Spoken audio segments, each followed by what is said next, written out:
Kancil wis bali meneh ana ing alas Gebang tinatar kene iki. Wah, ya. Wis pirang-pirang dina Kancil ngumbara. Wis tekan bali ana ing alas Gebang tinatar kene iki. Aduh, wis mlaku aduh. Wis ngeleh. Ora ana sing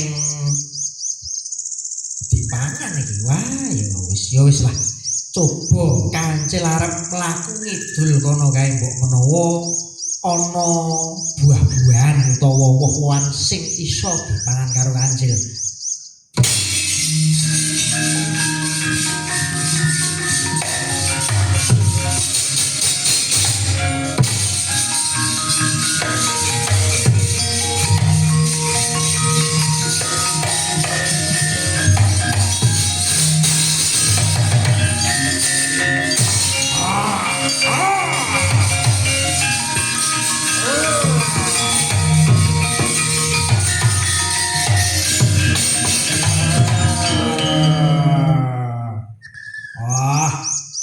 Iki yen ora salah sanak lawas yo gajah. Wah, yen ora salah wirak macan gembong to. Yo, piye kabar bocah? Wah, kabarku apik. Banjur kepiye kabarmu? Yo wis kaya ngene iki.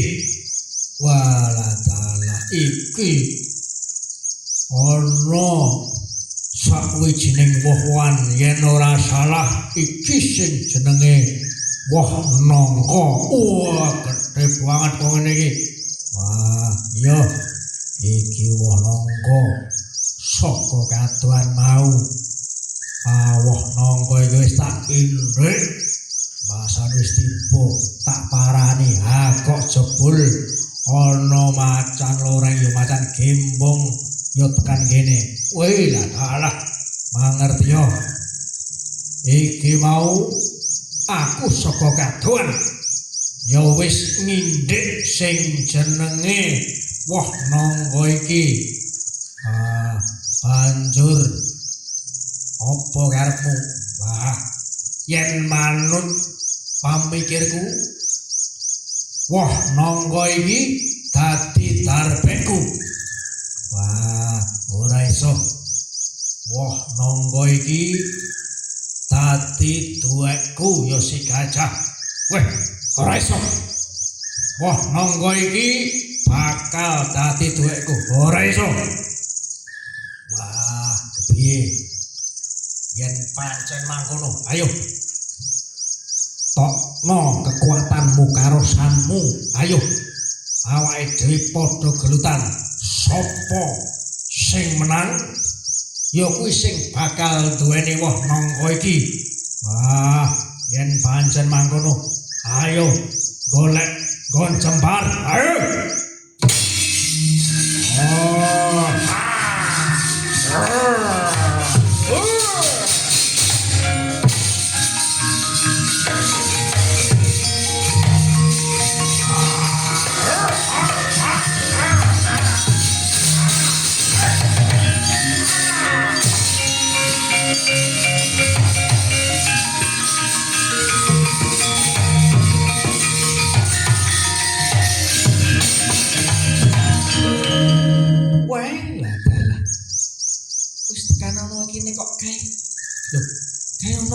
Blentuk mangapa-ampak kae lho.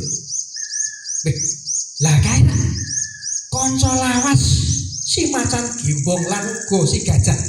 Lah kok padha gelutan kae kepiye kae? Mandeg. Wah, jan.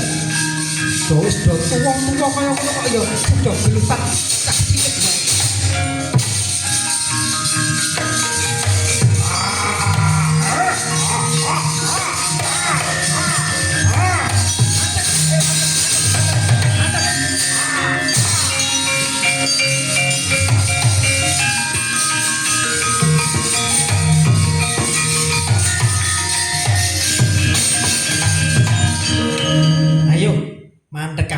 Mandek kabeh.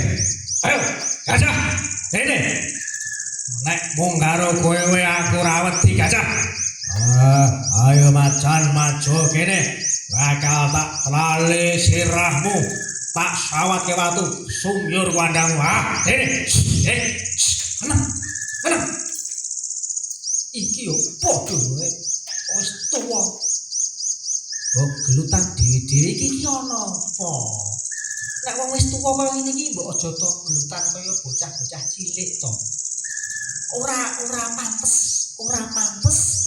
di kanggo tulodo karo anak-anakmu kae do bleduk-bleduk lan uga kuwi anak-anakmu macan-macan gogor-gogor kuwi jane iki ana apa ngene Sil iki mau ana sing jenenge woh nangka sing tumiba wis mateng banjur woh nangka kuwi mau dadi tarbeke aku si gajah ora iso kuwi dadi tarbeke aku si macan loreng oh ya ngerti dadi kowe iki mau wong loro padha rebutan woh nangka iya Cil sapa sing menang gelutan iki mau iso duweni woh nangka kae wah lah nek mung gelutan iki kecil kepiye oh tak kandhani yen wong loro iki arep do ngatonke karosane kepinterane lan uga kegesitan kuwi ana siji apa aku arep nganake sing jenenge sayembara apa sih saiki macan lan uga kowe gajah saka kene ayo sayembara melayu tekan pinggir alas Gebang Tinatar sing kidul kono kae nah sapa wae sing iso menang melayu saka papan kene tekan pinggiring alas Gebang Tinatar kidul kono kae ya kuwi sing bisa duweni woh nangka kuwi kepiye gajah wani aku wani macan wani ra nek mung apa kuwi jenenge lomba ibaratnya lomba melayu musuh gajah macan ora bakal mundur yo wis yen macan mangkono ayo kono gajah siap nek dicil ayo nek kono nek kono wis iki mengko sing dadi juri ya kuwi kancil kancil juri ning kene kok kancil muni 1 2 3 banjur macan karo gajah melayu buyater tekan ana ing pinggir alas Gebang Tinatar ngono kae ya wis ayo Cil ndang diitung Cil yo wis saiki do siap kabeh ya wis siap 1 2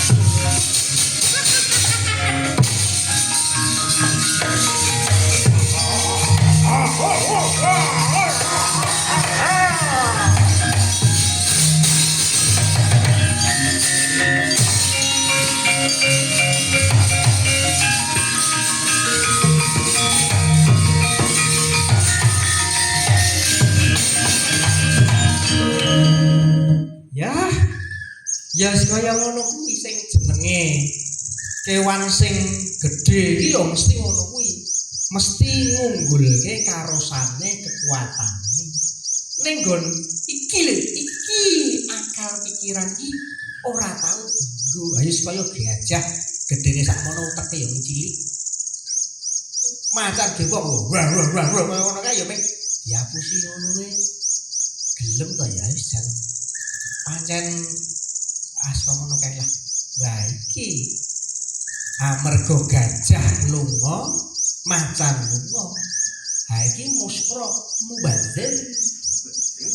Mubazir iki kok nek ora ana sing mangan lah nek bosok malah silamet iki. Lah iki mergo iki mau kancil iki mau ngeleh golek pangan lah iki. Wah. Wah, alhamdulillah. Waduh, gue lagi tenang nangkane. Wah, nangka tok iki. Wah, enak banget nangkane. Wah. Wah. Longgo. Wah, wis jan. Wetenge Kanjil wis wareg. Wah, iki gajah karo macan kemorak mlayu ngidul. Ha iki mergo nangkane wis dipangan Kanjil, lah iki Kanjil ora kena ngidul ku ndak kepethuk gajah karo macan ku ndak dadi masalah. Nah, saiki Kanjil arep bali ngalor wae golek slamet. Ya wis ya, kanca-kanca kabeh gajah karo macan iki karya slamet wae. Kanjil iki nganu mergo mencoba untuk bertahan hidup. Ya ora mergo ngapusi ning mergo kudu bertahan hidup, Kanjil kudu mangan. Nah dadi ya iki ya mergo kowe iki ya mergo kowe ya bodho kuwi dadine ya diakali Kanjil kowe iso. Dadi ya wis kuwi mau. Urip iki aja mung akal ning ya kudu nganggo akal. Ya wis ngono wae ya kanca-kanca ya. Sowan-sowanan ketemu karo Kanjil maneh.